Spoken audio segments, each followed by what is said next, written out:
Coucou YouTube, coucou tout le monde, c'est le Capi. Aujourd'hui, on se retrouve pour une nouvelle vidéo. Alors, aujourd'hui, on se retrouve pour une vidéo, on va dire un peu théorie. Enfin, même si je pense que c'est vrai, mais je dis théorie parce que je ne suis pas sûr. Alors, aujourd'hui, je vais raconter une théorie. Ouais, mais je sors à 99% que c'est sûr. Que Sangoku avait le Super Saiyan Blue avant Dragon Ball Super. Mais alors là, vous vous dites, mais le Capi, c'est impossible, voyons. Mais si, mais si, mais si. Vous direz dans où? Parce que moi, dans le manga ou dans la série animée, c'est pas apparu.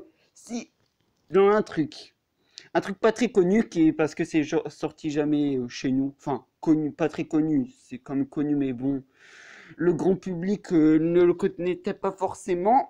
C'est l'OAV, on va dire plutôt l'épisode spécial Sangoku et ses amis sont de retour, qui était un anime promotionnel pour les 40 ans du Shonen Jump voilà, qui était le fameux retour de Son Goku et ses amis, comme a dit le nom du film, parce que ça faisait très longtemps qu'il n'y avait pas eu de, de produits dérivés, de films, on va dire entre guillemets, sur Dragon Ball. Le tout dernier, c'était l'attaque du dragon.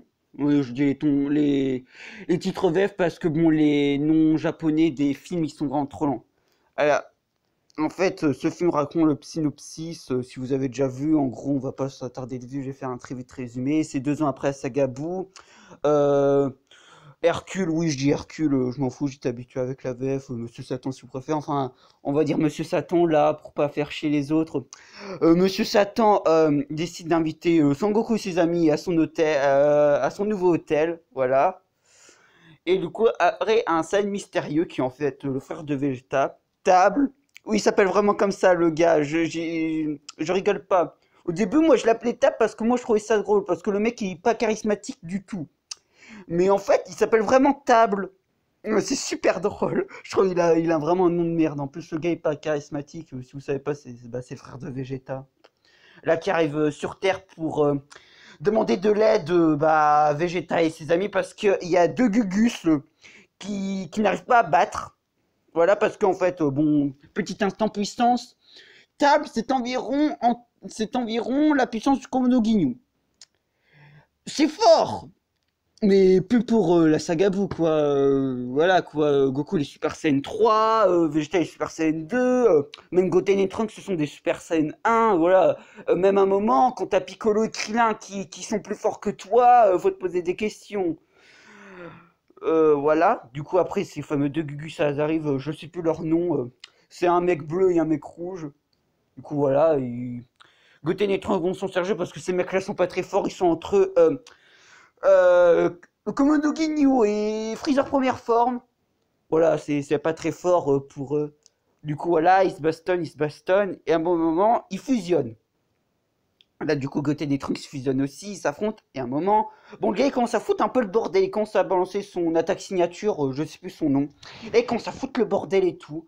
Donc, toi, t'as la Z-Team qui commence à détruire tout ce qui est. Pour protéger, détruire tout ce qui est, on va dire.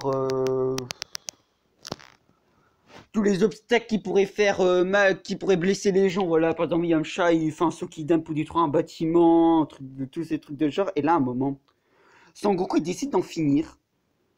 Et je vous montrerai ça après. Il décide de faire du coup un Kamehameha. Il est en Super Saiyan d'abord, et après, là, ce qui m'a choqué, en fait, je m'y attendais pas. Parce qu'en fait, quand il a fait, il a traversé son Kamehameha, il lui a fait un coup de poing au mec, quoi, à l'ennemi, et ben il avait une aura bleue. Et il était en Super Saiyan Blue. Je vous jure, je vais vous le montrer maintenant. On va faire une petite pause et on se revoit après. Donc voilà, là je rentre parce que là ça va être la scène où Goku va faire son fameux Kamehameha. Bon, j'ai coupé le son de la vidéo parce que bon bah Booba que ça me gêne pendant que je parle. Ouais, c'est une vidéo Dailymotion que j'utilise. Regardez, Super Saiyan, vous voyez bien qu'il a les cheveux dorés. Regardez, et la bouffe, regardez, ses cheveux sont devenus bleus quand il a lancé son Kamehameha. Ah, il va traverser. Vous voyez bien qu'il a eu les cheveux bleus, j'ai pas rêvé quoi. Vous allez me dire, oui, mais non, c'est l'aura du Kamehameha qui l'a rendu bleu. Bah non. Vous avez bien vu avant avant dans DBZ et tout, quand Goku il faisait un Kamehameha, ça rendait pas forcément son aura bleu. Du coup, non, pour moi, ça indique que Sangoku a mis le Super Saiyan Blue. Vous dites, mais pourquoi il mettrait le Super Saiyan Blue contre un mec qui est pas si fort que ça? Bah en fait, je vous explique, quand le mec il a fusionné, il était quand même plutôt balèze. Il a quand même rivalisé avec Gotenks Super Saiyan. Gotenks Super Saiyan, il a affronté qui? Enfin, Super Buu quand même. Et du coup, Goku il s'est dit, peut-être avec le Super Saiyan, je vais pas y arriver. Du coup, j'ai utilisé le Super Saiyan. Ah, il savait peut-être pas qu'il utilisait le Super Saiyan Blue, il savait pas, ça s'est déclenché comme ça. Il s'est dit, j'ai balancé toute ma puissance dans ce point-là. Ah, ouais. Je fais une petite référence à Dragon Ball sans le savoir. Voilà, puis l'arc Pico Daimao, vous savez, tout ça. Enfin bref. Voilà, et il s'est transformé en Super Saiyan Blue. Et après, pour concorder plus, pourquoi il se transforme en Super Saiyan Blue? Bah, il y a quelques événements de Dragon Ball Super, j'ai remarqué dans ce truc-là. Par exemple, Goku, il est fermier, il a la même tenue, et il parle de la fameuse récompense que Monsieur Satan lui a donnée, ses 10 millions de zéniths. Et du coup, bah voilà quoi, c'est un peu un indice. Bon, par contre, c'est pas exactement. Là, ça se passe 2 ans après la saga Buu, alors que dans DBS, c'est genre 7 mois, je pense. Mais bon, ce truc-là est sorti avant, du coup, on peut pas avoir un bon indice chronologique. Du coup, Sangoku a eu le Super Saiyan Blue avant. C'est pour ça que dans DBS, il a pas pris tant, il a pas eu tant de mal à le débloquer. On vous avait dit, elle avait le Super Saiyan God avant, mais voilà quoi. Et vous dites, bah pourquoi Goku ne l'a pas utilisé contre Beerus? Bah, je vous dis, il ne maîtrise pas, c'est un coup de chance, je te dis, il l'a activé comme ça parce que vous savez, des fois, on active des transformations balèzes contre un ennemi, mais après on sait plus forcément le refaire, comme, j'ai pas tellement d'exemples, qu'est-ce que je pourrais dire comme exemple de transformation que pas tellement d'exemples en fait. Mais voilà quoi, des fois dans un anime, ça arrive qu'un mec il arrive à faire une transformation super puissante, mais qu'après il sait plus la refaire, voilà. Ça arrive, c'est ce que là c'est un coup de bol. Bon bah voilà, je pense que avoir tout dit à propos de cette théorie.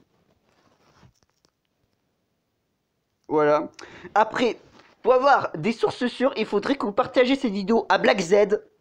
Parce que Black Z a des sources qui remontent à très haut. Des sources qui viennent d'Akira Toriyama de la Toei. Du coup, si vous partagez cette vidéo, il pourrait me confirmer pour savoir si ma théorie est vraie. Si ma théorie est vraie, bah j'ai eu le flair. Et si ma théorie est fausse, bah tant pis, c'est une théorie comme je vous le dis.